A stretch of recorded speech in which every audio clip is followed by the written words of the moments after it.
ഒരു ശരീരം അസ്ഥികൂടമായി മാറാനുള്ള കാലയളവിനെക്കുറിച്ച് അയാളിൽ നിന്ന് മനസ്സിലാക്കി. സാമ്പത്തിക പ്രശ്നങ്ങളിൽപ്പെട്ടിരുന്ന അയാളെ സാമ്പത്തികമായി സഹായിച്ച് പാട്ടിലാക്കി.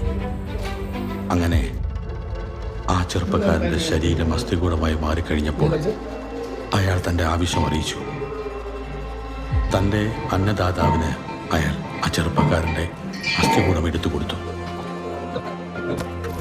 ഇതിനിടയിൽ പോലീസ് ആ ചെറുപ്പക്കാരൻ്റെ ബോഡി കണ്ടെത്തിയാൽ ഉണ്ടാകുന്ന തുടർ നടപടികളെക്കുറിച്ച് നായകൻ എങ്ങനെയോ മനസ്സിലാക്കുന്നു. ഇടുക്കി ജില്ലയിൽ ഇങ്ങനൊരു അസ്ഥികൂടം കിട്ടിയാൽ അത് നേരെ കോട്ടയം മെഡിക്കൽ കോളേജിലേക്കാണ് കൊണ്ടുപോകുന്നത്. അതിൻ്റെ ലിംഗനിർണയവും പ്രായവും മരണകാരണവും കണ്ടുപിടിക്കുന്നത് അവിടെയുള്ള ഫോറൻസിക് സർജനായിരിക്കും. ഈ ടെസ്റ്റുകൾ ഡേലൈറ്റ് ചെയ്യണമെന്നൊരു നിയമമുണ്ട്. ഇതിനു ശേഷമേ DNA ടെസ്റ്റിന് ട്രിവാൻഡ്രത്തേക്ക് അയക്കുള്ളൂ. അവിടുത്തെ രീതികൾ മനസ്സിലാക്കിയ നായകൻ അവിടുത്തെ സെക്യൂരിറ്റിയുമായി സൗഹൃദം സ്ഥാപിക്കുവാനുള്ള തൻ്റെ നീക്കങ്ങൾ ആരംഭിച്ചു. അയാളെ പിന്തുടർന്ന് തൻ്റെ സുഹൃത്താക്കി മാറ്റി.